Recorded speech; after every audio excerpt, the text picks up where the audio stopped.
Well, I've come back to a spot where I've found several artillery shells and a couple other good relics. And I thought I'd pretty much cleared this place out, but we just had a really, really bad flood come through here. This creek flooded 4 or 5 feet above flood stage, and the banks really got scoured. So I thought I'd come back and run my detector along this scoured out bank area. And I got a signal here. It's a little bit weak, but it's iron, and I ran my hand under there and I can feel it. It feels roundish. So maybe it's a shell or a big shell fragment. It's not ringing up very well in the machine, but I can definitely feel something round under there. I tried digging down through the top, and there's so many roots that I just couldn't. I even have a root saw. I just couldn't get through it. So I've worked it to where I can actually wiggle it. So I'm gonna get my hand under here and see if I can pull it loose with the camera on. I'm going to run the camera under. There's a lot of mud. Let me see if I can clear some of this mud. Get a view of it.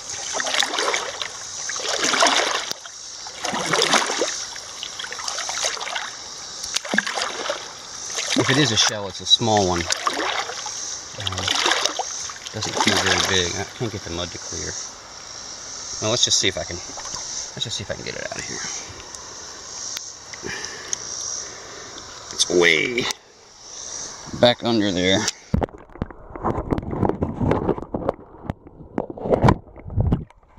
I'm pretty sure the water's too muddy to get a good shot. It's coming loose now. Oh, I think it is a shell. It's small. Yes, it is indeed. Are you ready? That's a Hotchkiss. A Hotchkiss nose. It's missing the base and the sabot. Yep, there's the fuse. Brass or copper adapter for paper time fuse, probably. That is awesome. I've only been here about 5 minutes. Wow. Well, I didn't get this on camera live anyway, but here is I just dug this about 10 feet away from where I just found that Hotchkiss shell. I'm pretty sure, I'll get it in the sun here, I'm pretty sure it's a bullet. Come on, focus, why don't you? You can see it's still got string on it. Washed out of that bank. Very cool, it's like a new place. Got a nice high target here.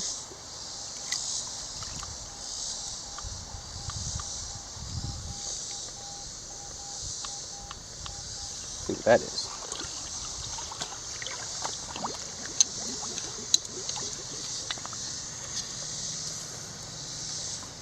A little tough to do with one help. It's a big sinker. Not homemade. Oh well.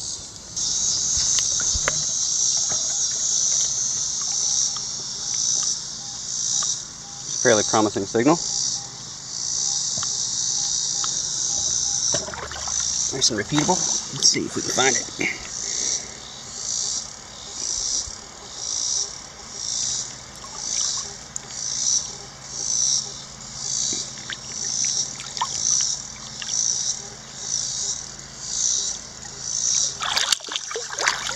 Sounded kind of bullety.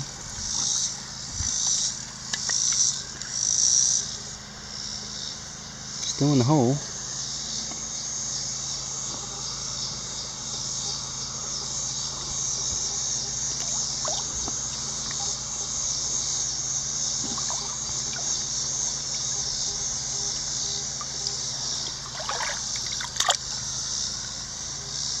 Still in there. Let's let that mud clear. Maybe we can get a good look at it. Whatever it is.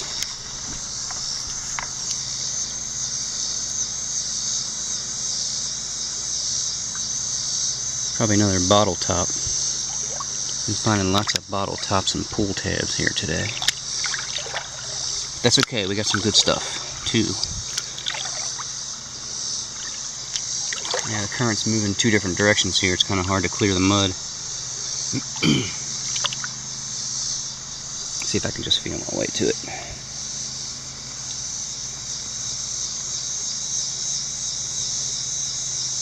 Yep, there it is. Big old egg sinker. I didn't turn the camera on because I didn't think it was going to be any good, but just dug a flat button. The shank is missing from the back, but pretty cool nonetheless. That's where the shank was. You can see the two little divots there. Cool, huh? Moving right along. So here's the little Hotchkiss shell I found today. So since my video was kind of short in the creek, I thought maybe I'd finish it up by going through the cleanup process and preservation process. So let's do that. So the first thing I'm going to do is try to get this thick crust off of this shell. A lot of times they get this on them when they're underwater. It's pretty thick on there, I think. But you can usually tap it off with a hammer, which is what I'm going to try to do right now.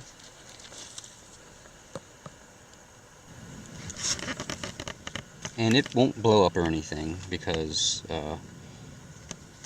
it doesn't have a percussion fuse, and it's been underwater for 150 years. And actually the fuse that's on here looks to me like it's a fuse adapter for a paper time fuse. So you wouldn't want to do that with a modern artillery shell with high explosives in it, but this is just black powder. So I think we're okay. So let's see if we can get some of this off of here.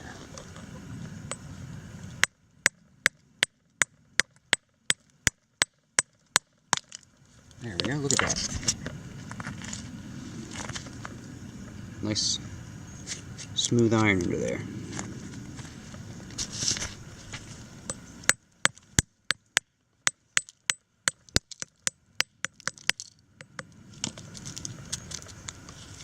There's the flame groove.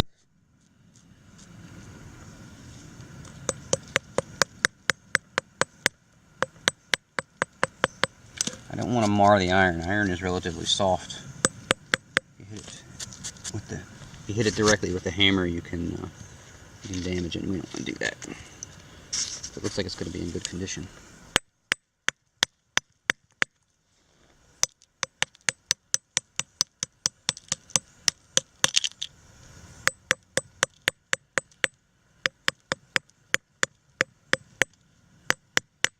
It's strangely satisfying to get that stuff off of there for some reason. Now you can start to see the fuse adapter a little bit there.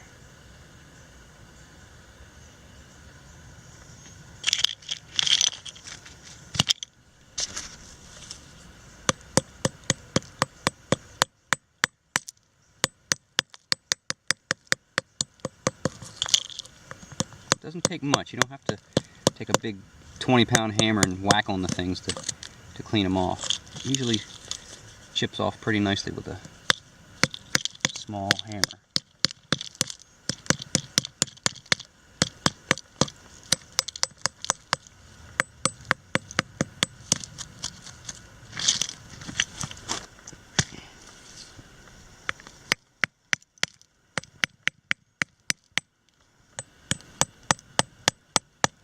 Try not to hit it directly. Try to just kind of graze it. If it does, there we go. So if it does break through that crust layer, it doesn't hit the iron squarely.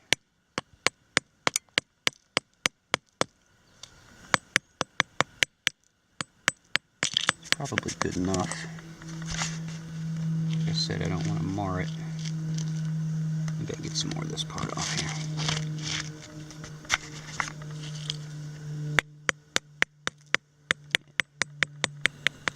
And have it open now. So now we'll flush it with water. Okay, so all the gunpowder out of it. Water's coming out clean now. You can almost see down in there. Maybe not.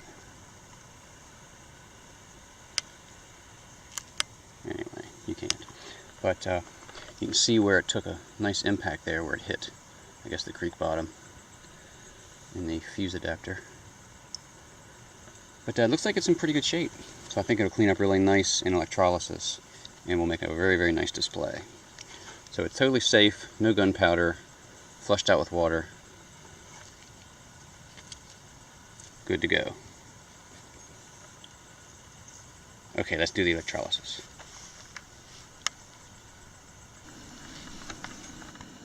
Okay, my little Hotchkiss shell has been in electrolysis for about 24 hours. Looks to be all cleaned up. I chipped out a little bit to get some of the stubborn stuff off of it. It's all ready to go.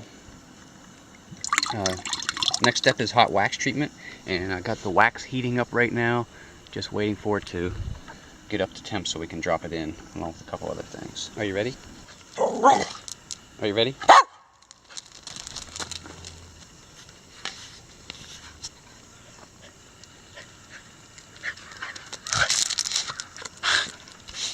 Ain't this fun? So the shell, the Hotchkiss shell I just found, is now in the hot wax. Right now the temperature is, I think it's about 200 degrees. And we want it to get up to about 225 or 250 or so. So it's above the boiling point of water. And when that happens, all the moisture inside the shell, inside the iron, will boil off and bubble out. It's kind of a slow process. Sometimes it can take an hour or more, and you can see there's bubbles starting to form. So that's all the moisture inside the iron starting to boil off, and that'll get going pretty vigorously. So we want to make sure that temperature stays. I don't like it to get any more than about 250. This is paraffin wax in here, and it can combust if it gets up. I think it's up around 400 or so, but I like to play it safe and keep it down well below that. So around 250 is the max I'll let it get to. In fact, I'm going to turn the flame down a little bit right now because it's reaching the temperature I want it to be.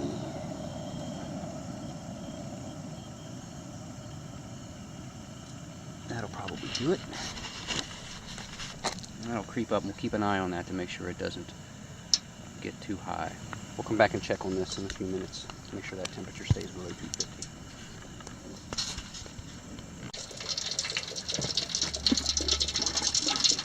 So we're well above boiling, and as you can see, it's bubbling vigorously. That's all that water that's in that shell, in the iron, boiling off.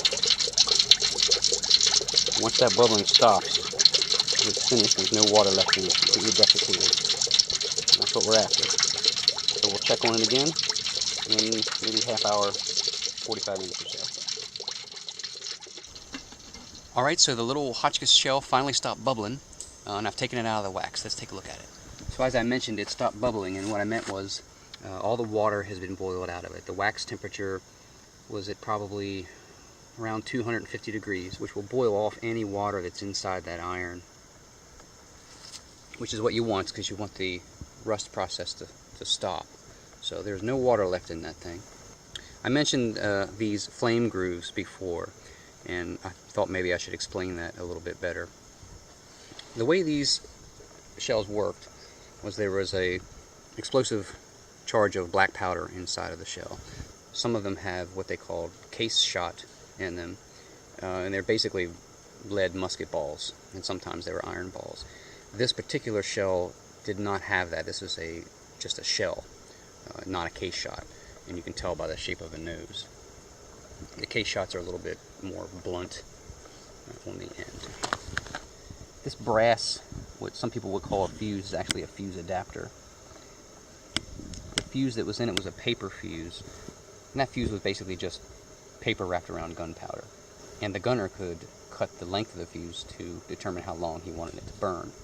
That fuse was ignited by the muzzle blast from the gun. So when the gunpowder in the cannon fires, the flame from that explosion carries up through these grooves. There's 3 grooves on this shell.